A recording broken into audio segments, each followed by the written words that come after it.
Formerly suicidal Redditors, what's something that kept you alive a little while longer and helped you to get through the dark times in your lives? Nice people on Reddit lol. My cat.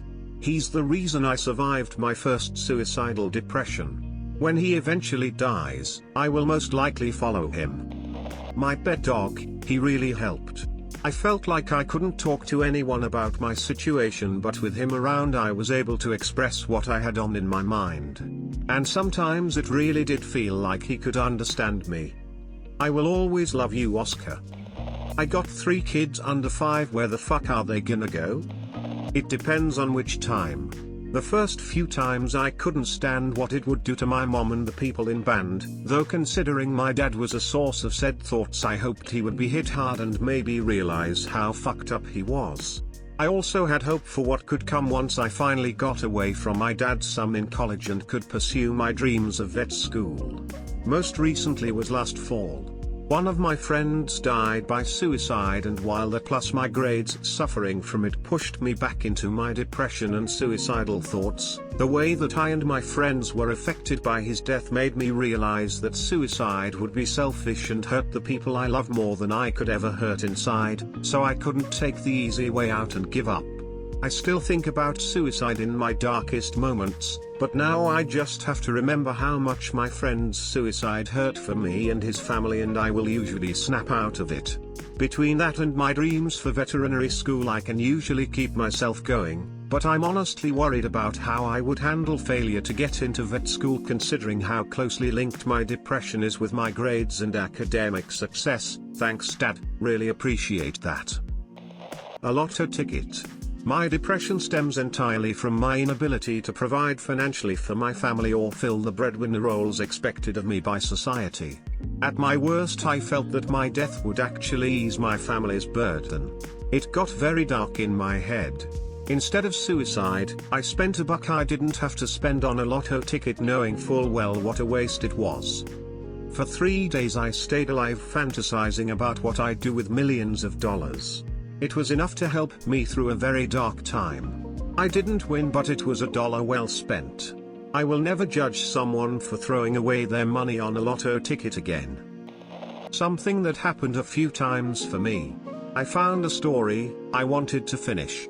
The author had a couple books out, I wanted to see the end. The characters eventually become friends in a way. I would count them as such and even play out events in my mind. Older now, still have those books. Spoken a few times with the author, a DM curious about if they know that their worlds helped provide a bit of an escape. Annette. I don't know how to explain it that well, but I just kept thinking that if I can make at least one person happy by staying alive, then I'll stay alive. I know this isn't ideal, but just the fact that my mom and little sister, who is about 14 now, would never ever be able to get over it. I had friends that lifted my spirits, and just the laughs that we had every day was enough for me to keep going. In my darkest moments, thinking about the mess my dead body would leave behind and the fact that some innocent person would have to find me / clean that mess up kept me from pulling the trigger. It's grim, but the thought of potentially negatively impacting an innocent stranger's life forever was enough when I was at my lowest. Some series. It can sound stupid, but I don't want to leave this world without knowing what the One Piece is. After several failed suicide attempts, I had an epiphany while in the hospital. Not a religious one, BTW. I just felt like the universe was telling me to stay. I didn't know why. I'd been homeless and unemployed and everything felt pointless. So, I got a pet. Being responsible for an animal kept me going. I volunteered at a community farm. Being with animals and people helped take me out of my head and gave me purpose. Also, being in nature is so important. Music helped, too. 6 years later I'm working with people who are homeless. I love my job and don't experience suicidal thoughts anymore. Family member died of natural causes when I had thoughts. Saw my family process the pain of losing someone, even after a good life and an easy passing. Thoughts of suicide to ease being a burden to others changed drastically into thoughts of my death burdening others for the rest of their lives. Didn't happen overnight, but decided that it would only be right to deal with the hand I'd been dealt and continue on living, even if it was done begrudgingly. Fast forward to today, graduated college, found an actual career job, lost weight in a healthy way, making new relationships and rebuilding old ones. I can't promise life gets absolutely better, but it does change. Nothing stays horrible forever. After I ended up in the hospital, I woke up to my whole family there. They dropped everything to make sure I survived, but it turned out to be superficial since nobody would talk to me or call to check up on me the rest of my recovery, and once I was let go, my best friend ghosted me after she'd found out too. I had to rediscover that I in fact was truly alone in this world. Everyone abandoned me except one person, my fiancé. Within a year I went from a lonely college student stuck in what felt like a bottomless pit of despair to moving in with my fiancé, getting married, and conceiving a beautiful baby girl. This October I'll be celebrating my 10th anniversary with the brightest shining light in my life, and by December my daughter, whom wouldn't exist had I not survived, will be turning 2. I still struggle with thoughts of self-harm and suicide daily, but now I've got people in my life who depend on me and have genuine love and affection toward me. If not for my wife and daughter, I don't think I'd have gotten any better. BoJack Horseman. Specifically a poem called The View from halfway down in the show. After reading and crying and rereading and crying and repeating that cycle about 20 times, I promised myself to try to make my life better and to never take my own life. I decided to live in spite of the pain/one of the people that was causing it.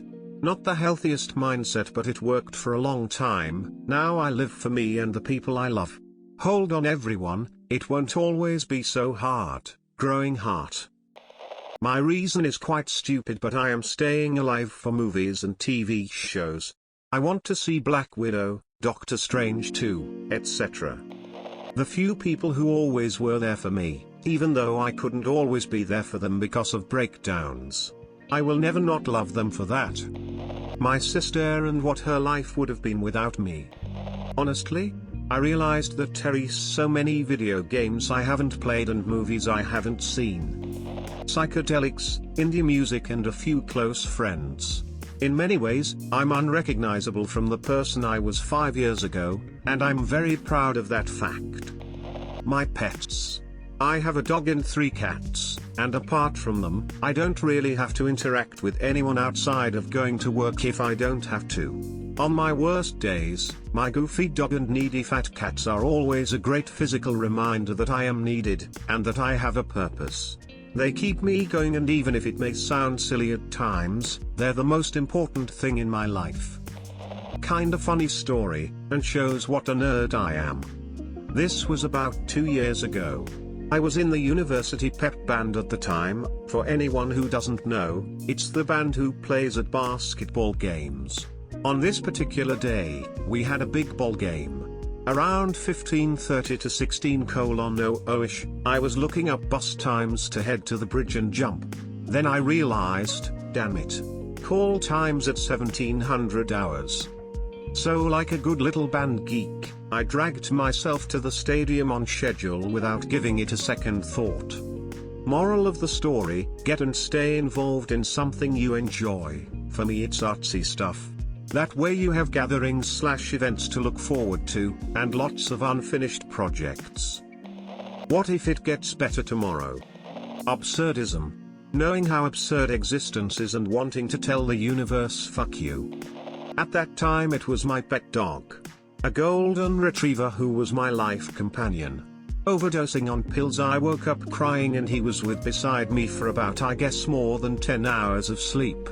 My whole thought process was I ain't leaving you alone in this world, boy.